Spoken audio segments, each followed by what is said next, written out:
अस्सलाम वालेकुम, मैं हूं अतर काज़मी। मौजूदा हुक्मरान जब ऑपोजिशन में थे तो एक बात बार बार कहते थे कि नातजर्बाकारों ने मुल्क की मईशत को तबाह कर दिया। जब हम इक्तदार में आएंगे तो मुल्क की मईशत को बेहतर करेंगे। आज तकरीबन 3 साल से यह निज़ाम चल रहा है, ये लोग इक्तदार में हैं। लेकिन अगर आज का ही आप अखबार देखें तो उसमें all Pakistan textile mills association की जानिब से एक इश्तिहार दिया गया जिसमें बताया गया है कि हमारा शोबा तबाही के दहाने पे है और इस वक्त मुल्क के अंदर 100 मिलें बंद हो चुकी हैं। टैक्स के मसाइल हैं, बिजली महंगी मिल रही है, गैस महंगी मिल रही है, कनेक्शंस नहीं मिल रहे। इंटरनेशनल सतह के ऊपर जो हमारी एक्सपोर्ट्स होती हैं टेक्सटाइल से रिलेटेड, उनमें हर महीने कमी आ रही है। और उसकी वजह क्या है? वजह यह है कि यहां पे एनर्जी की कीमत ज्यादा हो गई है और इंटरनेशनल मार्केट में अब हम कंपीट नहीं कर सकते। तो क्या वजह है कि वो लोग जिन्होंने 3 साल पहले बताया था कि हम आगे मईशत को बेहतर करेंगे, आज उनके इक्तदार में 3 साल के बाद हमें पता चल रहा है कि मुल्क में तो टेक्सटाइल मिलें बंद हो रही हैं और इस शोबे की यह हालत है। यह किसी एक शोबे की कहानी नहीं, बहुत सारे और भी ऐसे शोबे हैं जहां पे आप इस किस्म की मिसालें दे सकते हैं। आज के प्रोग्राम में इस पे भी गुफ्तगू करेंगे। दूसरी जानिब पाकिस्तान तहरीक इंसाफ और हुकूमत यानी वफाकी हुकूमत के दरमियान कभी कहा जाता है कि मुज़ाकरात होंगे, कभी कहा जाता है कि मुज़ाकरात नहीं होंगे। कभी तहरीक इंसाफ वाले कहते हैं कि हम इनसे बात कर लेंगे, कभी वो कहते हैं कि हम इस मीटिंग में आएंगे, उस मीटिंग में नहीं आएंगे। लेकिन इशू क्या है? इशू है जनाब दहशतगर्दी का और मुल्क की सलामती का इशू है। इस वक्त जो खैबर पख्तूनख्वा में सूरत हाल है उसमें यह हम अफोर्ड ही नहीं कर सकते कि तहरीक इंसाफ वहां पे अपनी कोई 4 इंच की मस्जिद बना के वो बैठ जाएं और वो कहें कि हम वफाक से बात नहीं करेंगे। आपके जो सियासी इख्तलाफात हैं आप जरूर उस पर इख्तलाफ करें, लेकिन ये जो दहशतगर्दी का मामला है जिसमें हम देखते हैं कि भारत का फुटप्रिंट हमें नजर आता है, पाकिस्तान की फोर्सेज पे वहां पे हमले होते हैं, सिविलियंस पे वहां पे हमले होते हैं। यह एक ऐसा इशू है कि जिसके ऊपर हमें एक कौमी बयानिए की जरूरत है। इसमें हम सियासत नहीं खेल सकते, चाहे वो तहरीक इंसाफ वाले हों या हुकूमत यानी वफाकी हुकूमत वाले लोग हों। तो क्या आने वाले दिनों में कम से कम इस मसले के ऊपर कोई इत्तेफाक होगा और जो मुल्क के दुश्मन मुल्क के ऊपर हमला आवर हैं क्या मिलके हम उनका मुकाबला कर सकेंगे? इस पर भी गुफ्तगू करेंगे। क्या तहरीक इंसाफ के ऊपर पाबंदी लगने जा रही है? गवर्नर राज की दोबारा बातें हो रही हैं, इन पर भी आज के प्रोग्राम में अपने मेहमानों से रोशनी डलवाएंगे। आज प्रोग्राम में हमें ज्वाइन कर रहे हैं, स्टूडियो में मेरे साथ मौजूद हैं नून लीग के सेनेटर खलील ताहिर संधू साहब। सर आपका बहुत बहुत शुक्रिया। और पाकिस्तान तहरीक इंसाफ के सेनेटर और रहनुमा सेनेटर हुमायूं मोहम्मद साहब ने भी हमें ज्वाइन किया है। सेनेटर साहब आपका भी बहुत बहुत शुक्रिया। सीनियर सहाफी और एंकर पर्सन मुजम्मल सोरवर्दी साहब भी हमारे साथ मौजूद हैं। सोरवर्दी साहब, सर आपका भी शुक्रिया। सेनेटर साहब मैं जरा आपसे शुरू करना चाहता हूं यहां स्टूडियो से। इस वक्त जो सिचुएशन है, इकोनॉमिक सिचुएशन में, सियासत पे बाद में आता हूं कि आज जो है all Pakistan textile mills association वालों ने एक बाकायदा एक इश्तिहार दिया है और कहा है कि मुल्क में 100 टेक्सटाइल मिलें बंद हो चुकी हैं। आपका जिस इलाके से ताल्लुक है वहां पे टेक्सटाइल की एक बड़ी इंडस्ट्री है, क्या वजह है? क्या कोई हुकूमती नाकामी है? क्योंकि वो टैक्स की बात करते हैं, बिजली की बात करते हैं, गैस की बात करते हैं, या पॉलिसी का फुकदान है? इशू क्या है?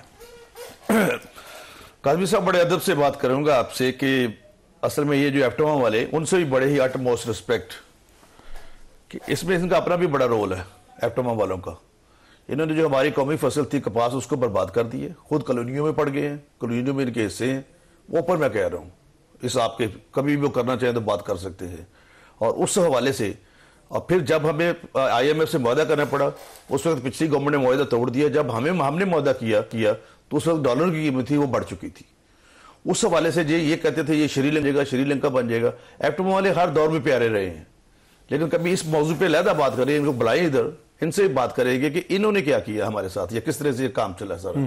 सिर्फ हम पे बात ठोक देना और खुद अपने आप को कहना कि नहीं, नॉट एट ऑल। इनसे पूछें कि are they not partners of the different colonies और हाउसिंग सोसाइटीज? क्या जो हमारी फसलें थी, गन्ना ठीक है, गन्ने का उन्होंने बड़ा प्रमोट किया। जो कपास की फसल थी उसको मुकम्मल तौर पर बर्बाद नहीं कर दिया इन्होंने। तो इसमें बहुत सारे लोग शामिल हैं, लेकिन इस पर बड़ी तफसील से बात की जरूरत है। मैं चाहे मुझे ये आपसे I will request humbly submit to you, कभी इनके चेयरमैन साहब को या किसी भी भाई को बुलाएं, फिर उनसे मैं बैठ के बात आपको पूरी तफसील दूंगा इसके बारे में कि ये हुआ क्या है। वैसे इंडस्ट्री सर आपका एरिया जो है वहां पे भी मुतासिर तो हुई है? बिल्कुल, हर जगह पे हुई है, लेकिन इसकी there are so many cogent reasons.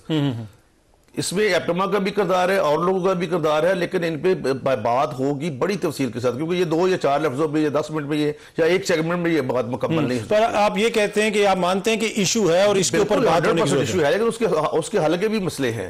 उसमें आपको बैलेंस करना पड़ेगा। जो हमारी अपनी कौमी फसल है या दूसरी फसलें सारों को, उनसे हमें बैलेंस भी तो करना पड़ेगा ना। एक फसल को आप बिल्कुल तबाह कर देते हैं, दूसरी को आप ऊपर ले जाते हैं, क्योंकि उधर आपके अपने मोटिव से अमल होते हैं। तो उस हवाले से फिर बहुत सारी चीजें, उसके जो पसे पर्दा पीछे जो बताए जाते हैं, वो उसकी वजह से पीछे जाना पड़ता है। चले, अच्छा, अब सियासत पे जरा आ जाते हैं। ये जो मुल्की सियासत है इस वक्त, तहरीक इंसाफ के साथ अभी भी एंगेजमेंट हो सकती है? मेरे ख्याल अब काफी वक्त गुजर गया, पानी पुलों के नीचे से बह चुका है, जो मेरी जाती राय है।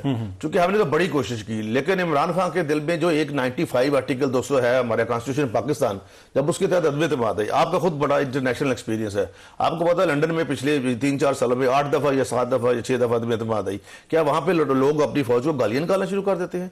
क्या अपना सिपा सलार जो आपसे 8 गुना बड़े मुल्क को शिकस्त दे के है, उसको गालियां निकालना शुरू कर देते हैं? उसको मीर जाफर, मीर सादक, डर्टी हैरी, उन लोगों को कहना शुरू कर देते हैं, जिनके कंधों पे बैठ गए थे वही कंधे आप तोड़ना शुरू कर देते हैं? नहीं, नॉट एट ऑल।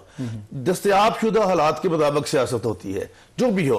मोहतरमा बेनजीर भुट्टो शहीद ने 85 के इलेक्शन का बाइकआउट किया, सारी उम्र पछतावा रही है। मुजम्मल साहब बताएंगे कि मैंने क्यों बाइकआउट किया इलेक्शन का। इन्होंने खुद अपनी असेंबली तोड़ी पंजाब की। इनका चौधरी परवेज लाई, मैं डिप्टी अपोजिशन लीडर था, मुजम्मल साहब को पता है, वो मुझे बार बार कह रहे यार मेरे खिलाफ अदम एतमाद होता कि असेंबली बच जाए, कुछ दिनों तक बच जाए। मैंने कहा सर हम नहीं करते। कि मैं अमजद साहब से बात की, उन्होंने कहा जी हम नहीं कर सकते। इन्होंने केपी असेंबली तोड़ी, ये खुद सारा कुछ तो ये थे, वरना शायद आज ये नौबत ही ना आती।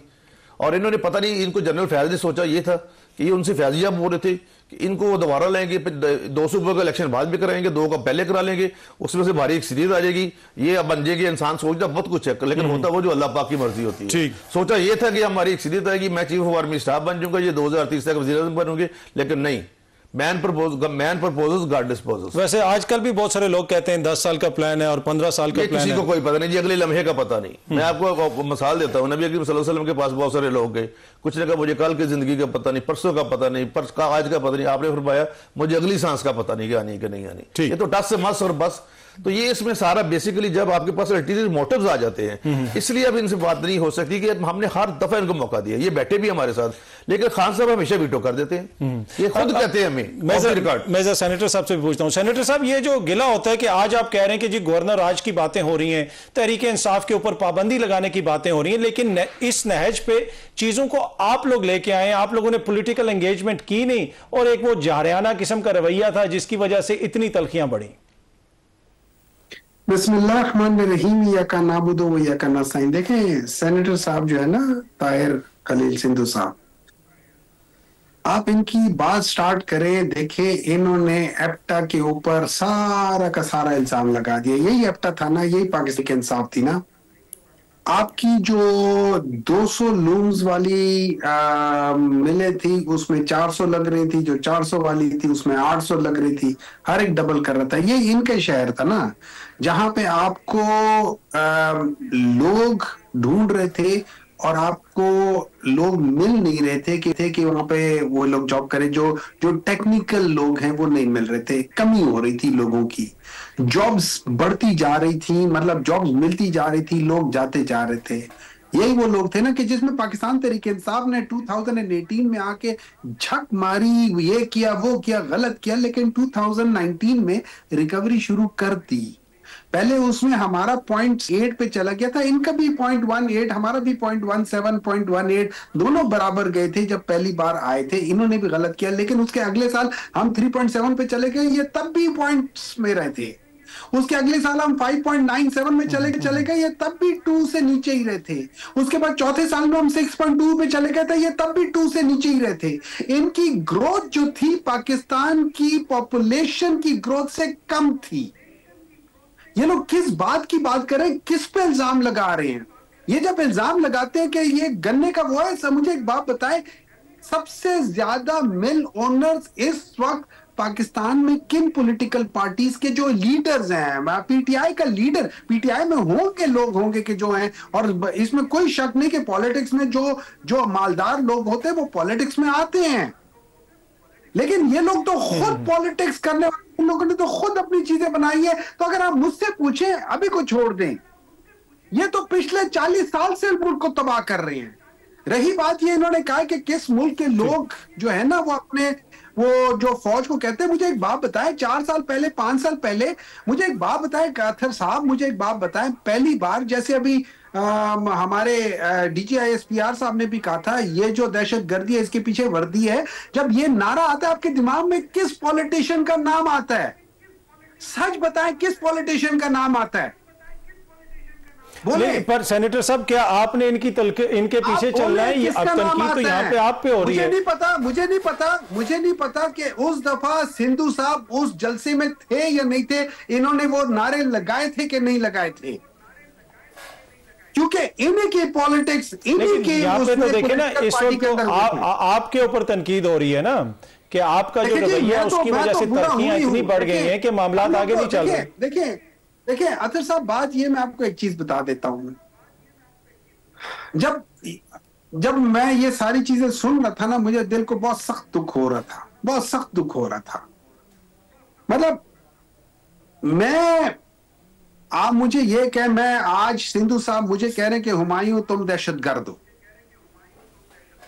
ये मुझे ये कह रहे हैं कि हुमायूं तुम जैसे लोग जो है ना वो दहशतगर्द हैं, तुम जैसे लोगों को बैन करना चाहिए इस मुल्क में।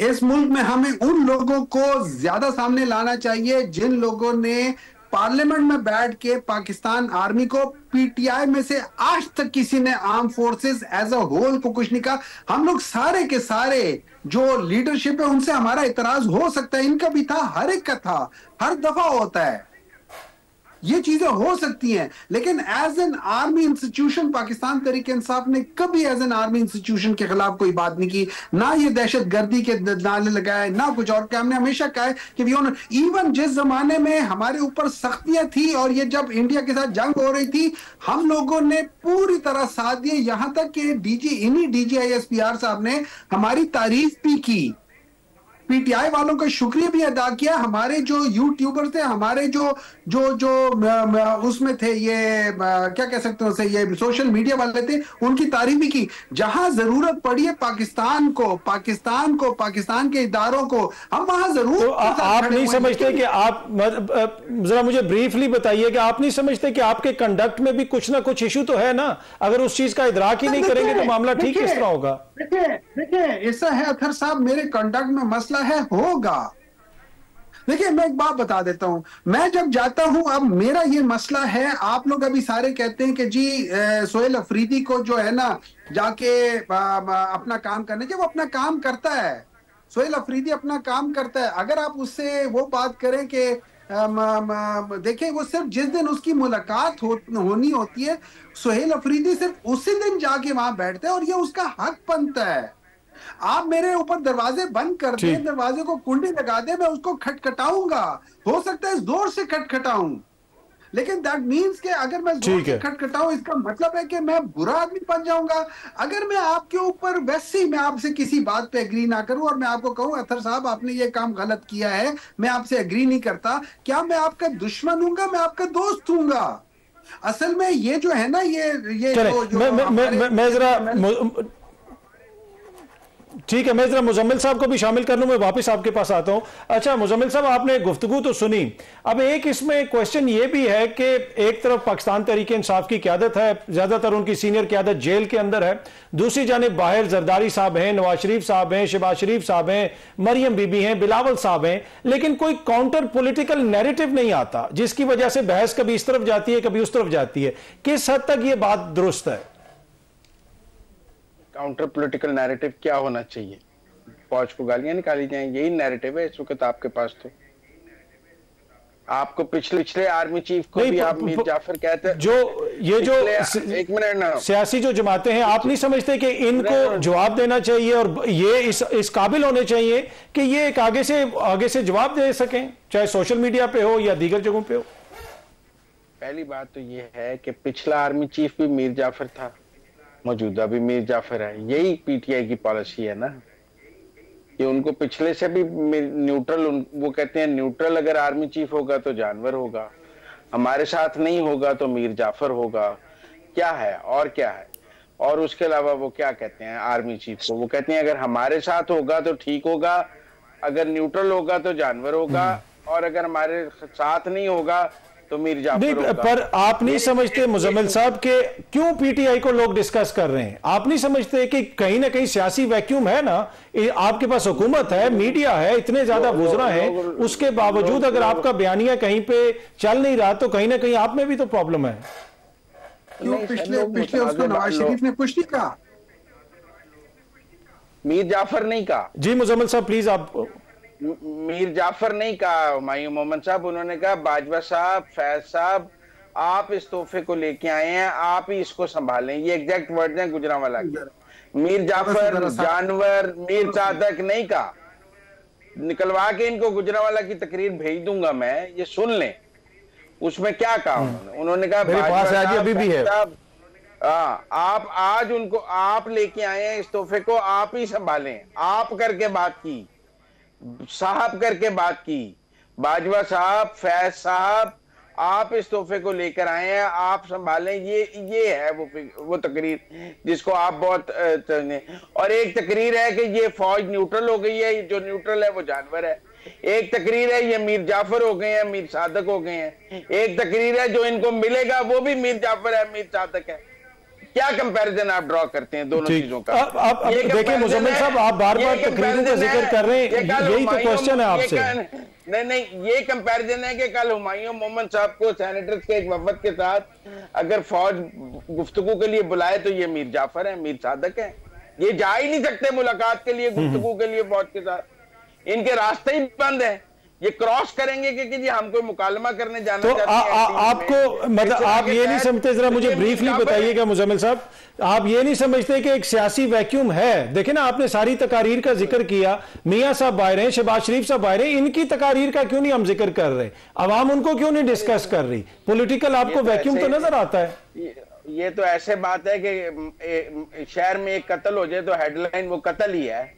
आप कहें पॉजिटिव इतनी चीजें हुई शहर में, वो हेडलाइन है भाई।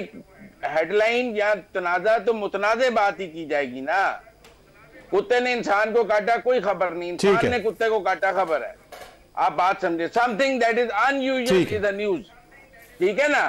तो ये अनयूजुअल है, चलें ठीक है। अनयूजुअल है मतलब आप ये कह रहे हैं कि ये जो जज साहब के बेटे जो 16 साल में गाड़ी चला रहे हैं और उसके ऊपर कोई केस नहीं बना, ये यूजुअल है या अनयूजुअल नहीं है? पाकिस्तान में यही यूजुअल है कि जज का बच्चा है, गलत काम कर रहे, क्राइम है, बच्चों को मर के उनके माँ बाप ने छोड़ दिए, वो अपनी जगह पे है। 16 साल का बच्चा गाड़ी चला रहा है, ये तो क्राइम फसाते खुद एक क्राइम है, ये तो स्टेट का क्राइम है।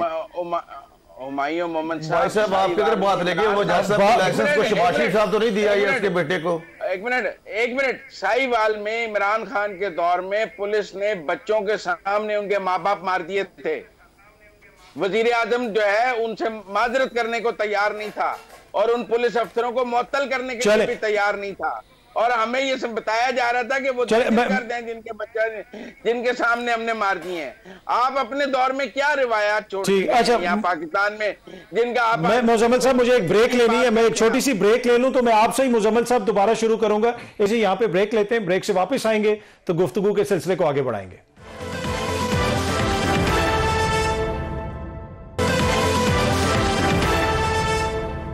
वेलकम बैक जी। अच्छा मुजम्मिल साहब, आपको लगता है कि जो तहरीक इंसाफ के ऊपर पाबंदी लगाने की बातें हो रही हैं, पाबंदी लग भी जाएगी और चीजें उसी तरफ जा रही हैं? नहीं, मुझे नहीं लगता तहरीक इंसाफ पर पाबंदी लगाने की कोई जरूरत है। पहली बात तो यह है कि इलेक्शन कमीशन में तहरीक इंसाफ इस वक्त सियासी जमात के तौर पर एग्जिस्ट नहीं करती, उसके पास निशान नहीं है। पिछले दिनों कह दिया गया है कि बैरिस्टर गौहर को चेयरमैन नहीं माना जा रहा, नए इंट्रा पार्टी इलेक्शन की जरूरत है, तो पाबंदी लगाने की कोई जरूरत ही नहीं है। ये फ्रूटलेस एक्सरसाइज होगी जब वो एज पार्टी इलेक्शन कमीशन में एग्जिस्ट ने। आप पार्टी क्यों बैन करते हैं कि उसके पास इंतखाबी निशान ना रहे? वो तो है ही नहीं और वो इंट्रा पार्टी इलेक्शन दोबारा कराने के मूड में ही नहीं है कोई फ्री एंड फेयर। तो मुझे नहीं लगता तहरीक इंसाफ पर पाबंदी लगेगी। मेरी नजर में ऐसा कुछ नहीं हो रहा। और गवर्नर राज भी आपको लगता हुआ नजर नहीं आ रहा? नहीं, मुझे गवर्नर आज भी लगता हुआ नजर नहीं आ रहा। मेरे ख्याल में sense will prevail in KP government, और केपी गवर्नमेंट जो है वो जो वफाक के साथ चलने के रास्ते है वो निकालेगी, जो आईने पाकिस्तान के तहत उसको वफाक के साथ ताउन करना है वो करेगी, और कोई डेडलॉक पैदा नहीं करेगी कि वफाक ये समझे कि सूबा मेरे हाथ से निकल रहा है। मेरे ख्याल में एक वर्किंग रिलेशनशिप केपी और फेडरल गवर्नमेंट का रहना चाहिए, सियासत अलग रहनी चाहिए, दो हुकूमतों का ताल्लुक अलग रहना चाहिए। वो पीछे एनएफसी की मीटिंग में आए हैं, उन्हें बाकी भी जो फेडरल के फोरम्स हैं उनमें कोऑपरेट करना चाहिए और साथ चलना चाहिए, फेडरल को भी उनके साथ चलना चाहिए, रास्ता निकालना चाहिए। मेरे ख्याल में डेडलॉक नहीं होना चाहिए। ठीक है। अच्छा हमायूं मोहम्मद साहब, ये जो मामला है वहां पे दहशतगर्दी वाला, ये एक बड़ा एक हसास मामला है, कौमी नौयत का मामला है, कौमी सलामती का इशू है। अब कुछ चीजों के ऊपर आप वफाक से इख्तलाफ कर सकते हैं, आप इनकार कर सकते हैं कि हम आपके साथ नहीं बैठेंगे, लेकिन ये जो 2-3 चीजें ऐसी हैं जो नेशनल लेवल की चीजें हैं, इनके ऊपर तो कम से कम इत्तेफाक होना चाहिए। आप इनके साथ बैठें, कोई पॉलिसी बनाएं। यहां पे अगर जब आप इस तरह का मौकिफ लेंगे कि जी हम किसी भी चीज पे हुकूमत के साथ नहीं बैठेंगे, तो फिर जो आप पे तनकीद होती है वो थोड़ी हद तक तो जायज है। देखिए, सबसे पहले तो मैं थोड़ा सा कमेंट करता हूं। अभी मुझे नहीं पता मुजम्मिल साहब को कितना पता है इलेक्शंस के बारे में या पॉलिटिकल पार्टीज के बारे में।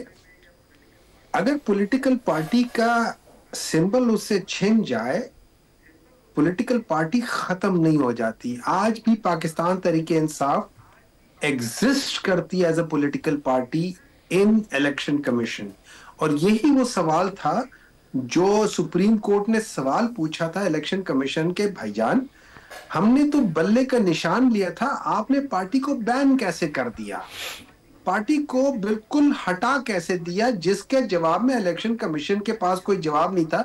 यही वो वजह थी कि जिसकी बेसिस में जब आपने एक पार्टी को बैन कर दिया, उसके लोगों को उससे आजाद कर दिया जो कि वो नहीं हो सकते थे आजाद।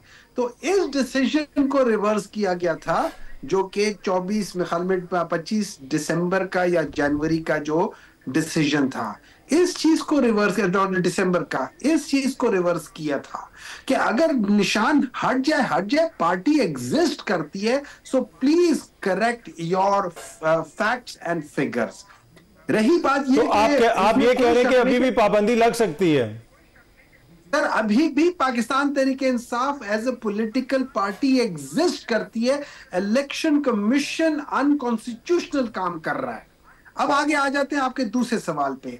देखिए, मैं आपको एक बात बता देता हूं, पाकिस्तान तहरीक इंसाफ नहीं, मैं खैबर पख्तूनख्वा में जितने भी ऑल पार्टीज एक कॉन्फ्रेंस हुई, उसमें सारी पॉलिटिकल जमातें जो कि वहां पे लोकली हैं, और जिसमें जेयूआई भी है, जिसमें एएनपी भी है, जिसमें बाकी लोग भी, इन सब लोगों ने मिलके एक चीज डिसाइड किया, पूरे केपी के सारे लोगों ने जो रिप्रेजेंटेटिव्स हैं, कि हम लोग वफाक के साथ मिलके डिस्कशन करना चाहते हैं कि भाई इस जगह पे क्या होना चाहिए। किसी ने ये नहीं कहा कि ये नहीं होना चाहिए।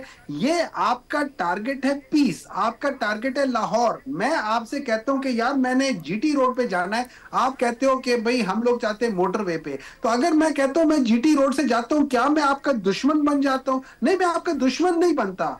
मैं आपको बताता हूं कि क्या आप उसकी वजह सुन ले। उसकी वजह यह है, आप एविडेंस बेस्ड डिसीजंस पे बात करें। पाकिस्तान के अंदर आज तक मुझे बात बताएं कितने ऑपरेशंस हुए हैं, उन ऑपरेशंस का आउटकम क्या हुआ है। जब आप उनको सामने रखेंगे तो आपको पता चलेगा। नंबर 2, जो एक अच्छा ऑपरेशन हुआ था 2014 में हुआ था, उसकी वजह क्या थी? उसकी वजह यह थी कि जितने भी पाकिस्तान की पॉलिटिकल पार्टीज की जो पॉलिटिकल लीडरशिप थी, जो टॉप लीडरशिप थी, वो इकट्ठे बैठ गए थे। जब आप वो इकट्ठे बैठ गए थे, उन लोगों ने एक डिसीजन लिया, और उस डिसीजन के बाद उन लोगों ने उन सारी चीजों को बैक किया। मींस के पब्लिक की बैकिंग आ गई थी विद ऑल द डिसीजंस। अब ये सारी चीजें जब तक नहीं होंगी, इसका सिर्फ तरीका यही है कि आपको करना होगा। नंबर 2, अगर आप पाकिस्तान तहरीक इंसाफ को बैन करते हैं, या अगर आप वहां पे वो गवर्नर राज लगाते हैं, तो हमने माजी में भी देखा क्या हुआ। इससे सिर्फ एक काम होगा, वो ये होगा कि पाकिस्तान के अंदर पॉलिटिकल इंस्टेबिलिटी बढ़ेगी। और यही वजह है कि आज 4 साल बाद भी पाकिस्तान की ये जो इस वक्त जो प्राइम मिनिस्टर है, ये पिछले 4 साल से 2022 से है, ठीक है। ये अभी तक खातिर ख्वाह कोई इंप्रूवमेंट नहीं कर सके, क्योंकि पॉलिटिकल इंस्टेबिलिटी है। दूसरी तरफ जिसको हम कहते हैं श्रीलंका, जो 2022 में वो हो गया था, ये बैंकरप्ट हो गया था, आज वो तकरीबन 4.5 जीडीपी पे पहुंच गया है। तो उसकी वजह यह थी कि वहां पे पॉलिटिकल इंस्टेबिलिटी थी। ये पैसा नीचे आता जाता रहता है, लेकिन सर मुझे भी 2 मिनट मौका होती है, वो पॉलिटिकल इंस्टेबिलिटी होती है। पाकिस्तान मैं जरा संधू साहब को भी इस पे एक मिनट मोहम्मद साहब ठीक है, मेरी बात सुने। मैं इसमें साथ ये भी बता दीजिए, मैं एक तो एडमिटेड फैक्ट ये है जो मुजम्मल सोहरावर्दी साहब ने बात की है, मैं उसको सपोर्ट इसलिए करता हूं कि इन पे पाबंदी इसलिए नहीं लग सकती कि ये इलेक्शन कमीशन में पाकिस्तान जो हमारा एक्ट है अपना इलेक्शन कमीशन का या पार्टीज का एक्ट है 2017, उसके लिए इलेक्शन कमीशन में रजिस्टर्ड नहीं हुए इनका कोई वजूद नहीं वहां पे। तो तलाक तब होगी जब शादी होगी, अभी शादी नहीं तो तलाक कैसे हो सकती है, नंबर 1।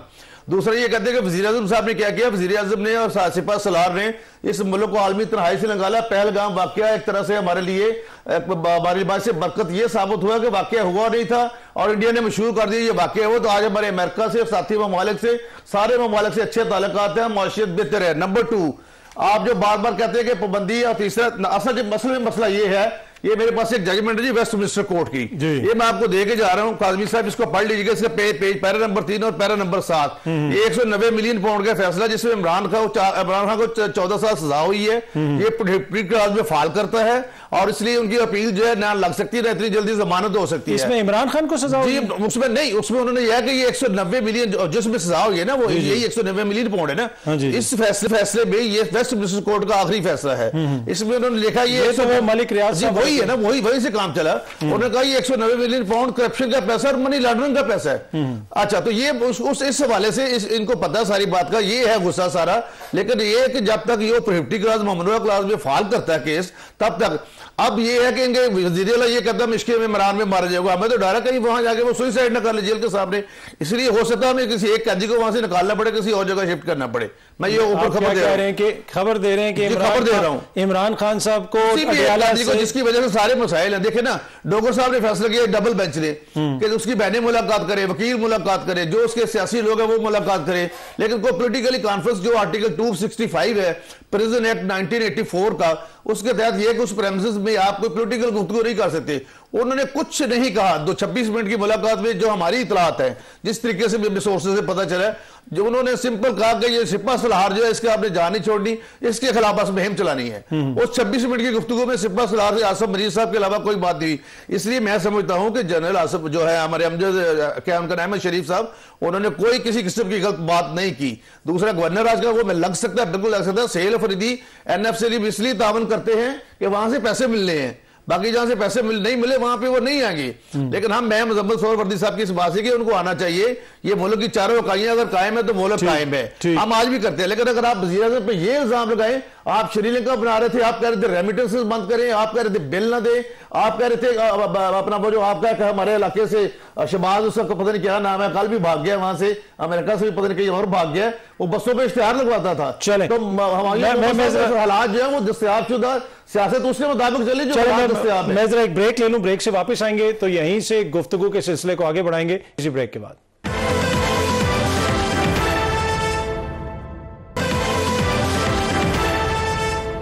वेलकम बैक जी। अच्छा सर, एक तो गवर्नर राज लग सकता है और दूसरी बात कौमी असेंबली में और सेनेट में, आप खुद सेनेटर हैं, कोई ऑपोजिशन लीडर नहीं है।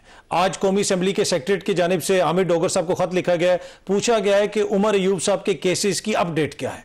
भाई उसको नाइल करार दे दिया, उसके हल्के में इलेक्शन हो गया, आपकी जमात का माशाल्लाह जीत के बंदा भी पहुंच गया, लेकिन ऑपोजिशन लीडर की नामजदगी नहीं हो रही। आपको हैरानगी नहीं होती? It depends on the speaker as well as on the chairman as per the rules of the कौमी assembly, as per the rules of the senate.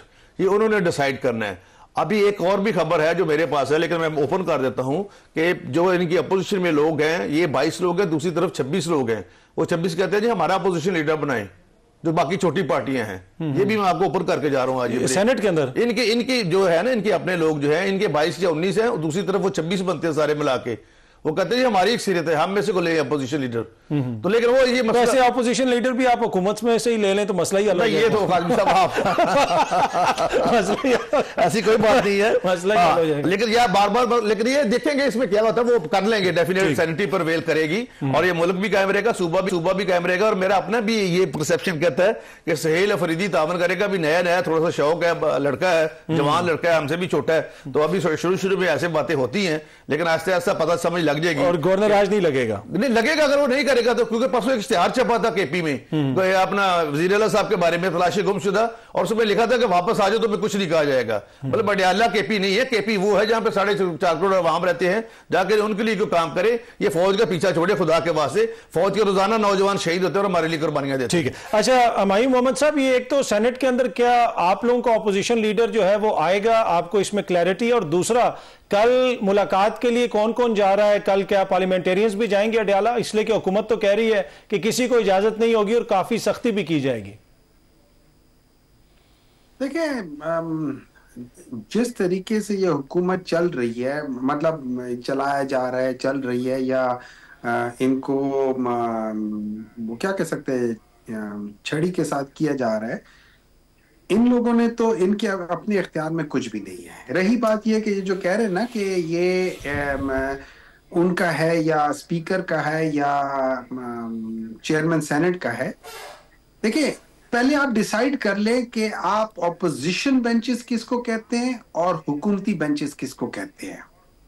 मुझे डेफिनेशन बता दे कि क्या अगर मैं आयल के राइट साइड पे बैठूंगा और मैं हुकूमत के हर डिसीजन के साथ खड़ा हूंगा, क्या मैं ऑपोजिशन में हूं या हुकूमत में हूं? अगर मैं हुकूमत के प्राइम मिनिस्टर को वोट दूंगा, क्या मैं ऑपोजिशन में हूं या हुकूमत में हूं? अगर मैं मनी बिल में हुकूमत के साथ जाऊंगा, क्या मैं हुकूमत में हूं या उसमें हूं? ये सारी चीजें मुझे पहले डिफाइन कर ले। ऑपोजिशन का मतलब क्या है सिर्फ उन बेंचेस में, क्योंकि दूसरी तरफ अगर जगह नहीं है तो सारे आपके ऑपोजिशन बेंचेस में बाज आके बैठ जाए, लेकिन वो हर चीज में हुकूमत का साथ दें, प्राइम मिनिस्टर की उसमें हो जाए, मतलब मनी बिल हो जाए, हर किसी की चीज में वो हुकूमत का साथ दें, लेकिन है वो ऑपोजिशन में। मतलब मुझे इस चीज की मंतक की समझ नहीं आती। अगर किसी और को समझ आती हो तो और बात है, क्योंकि डेफिनेशंस सबसे पहले जरूरी चले। अगर आपको नहीं समझ आती आप राजा रियाज साहब से बात कीजिएगा, वो आपको समझाएंगे। इन सब लोगों ने प्राइम मिनिस्टर को वोट दिया, इन सब लोगों ने हुकूमत के साथ हर जगह पे खड़े हुए हैं। ये कहां से आ गए ऑपोजिशन में? ठीक है, किस जगह से आगे ऑपोजिशन में? चले। अच्छा मुझे ब्रीफली मुझे जरा बताएं कि कल अडयाला जेल में मुलाकात हो जाएगी, कौन कौन जा रहा है? ब्रीफली, फिर मैंने मुजम्मिल साहब की तरफ मुझे नहीं पता अडयाला कौन कौन जा रहा है, लेकिन मैं आपको एक बात बताऊं, पाकिस्तान का बहुत बड़ा मसला तब हल होगा जब आप अडयाला में इमरान खान से मुलाकात करने के लिए उनकी पॉलिटिकल टीम को भेजेंगे। अगर जो लोग नॉन पॉलिटिकल होते हैं उनकी अंडरस्टैंडिंग ऑफ चीजें फर्क होती है। देखिए मैं आपको बड़ी बात बताता हूं, ठीक, इस्लाम में हुजूर सल्लल्लाहु अलैहि वसल्लम कुरान और सुन्नत नहीं बदला, उसकी अंडरस्टैंडिंग ने 72 फिरके बना दिए हैं। कुरान और सुन्नत उसी तरह ही है, नहीं बदला, लेकिन उसकी अंडरस्टैंडिंग ने मुसलमानों के अंदर 72 फिरके कर दिए। यहां पे जो नॉन पॉलिटिकल लोग जाते हैं उनकी अंडरस्टैंडिंग ऑफ जो इमरान खान कह रहा है, मुझे क्या पता वो क्या अंडरस्टैंडिंग के लिहाज से वो बात करके निकल के आते, समझ कर आते। आप उसको पॉलिटिकल लोगों को भेजिए, आपको पता चले कि क्या है इस मुल्क का बहुत उससे बेहतरी आएगी। अच्छा मैं जरा, टाइम की कमी है, मैंने जरा मुजम्मिल साहब को भी शामिल करना है। मुजम्मिल साहब, ये जो भी सेनेटर साहब कह रहे हैं कि पॉलिटिकल लोगों की मुलाकात करवाई जाए, अगर असद कैसर साहब जाएं, शाह महमूद कुरैशी साहब की जमानत हो जाए, वो जाएं, आप नहीं समझते कि इन सियासी लोगों के जाने की वजह से पारा नीचे आएगा, थोड़ा सा माहौल बेहतर होगा अगर मुलाकातें हो जाती हैं? नहीं, ये ट्राई करके देख लिया गया है, इसके कोई नताइज नहीं निकले। यहाँ तो इतवार को भी जेलें खोली गई हैं, सुबह 7 बजे भी खोली गई हैं, सियासी मुलाकातें कराई गई हैं, लेकिन उसके कोई मुस्बत नताइज पाकिस्तान की सियासत पर नहीं आए। और मैं समझता हूँ कि ये तमाम ऑप्शंस एग्जॉस्ट हो चुके हैं और इनको बार बार ट्राई किया गया है, इसके नतीजे में कोई बेहतरी नहीं आई है। वो एक स्टैंडर्ड व्यू है उनका नॉन कॉपरेशन का, अपना वो प्रिवेल करता है और वो चलता रहेगा, चाहे आप मुलाकातें कराएं चाहे ना कराएं। मैं इस थ्योरी को नहीं मानता कि मुलाकातें कराने के नतीजे में कोई बेहतरी आ जाएगी। 2 साल मुलाकातें होती ही रही हैं, यहाँ तो लोकल कमीशन भी मुकर्रर रहा है मुलाकातों के लिए, लाइनों में मुलाकातें होती रही हैं। ठीक, और कल आपको अडियाला के बाहर लगता है कि सख्ती होगी? कल अडियाला के बाहर क्या माहौल लगता है आपको? मुझे नहीं लगता कोई सख्ती होगी, बस मुलाकात नहीं होगी, जहां पे तक रुकावट है पीटीआई वाले वहां रुक जाएंगे। मुझे नहीं लगता कोई बहुत बड़ी मज़ामत होगी, वहां से वो लोग वापस चले जाएंगे। चलें, आप तीनों शख्सियात का बहुत बहुत शुक्रिया। यहाँ पे हमने एक छोटी सी ब्रेक लेनी है, ब्रेक से बातें तो गुफ्तगू के सिलसिले को आगे बढ़ाएंगे।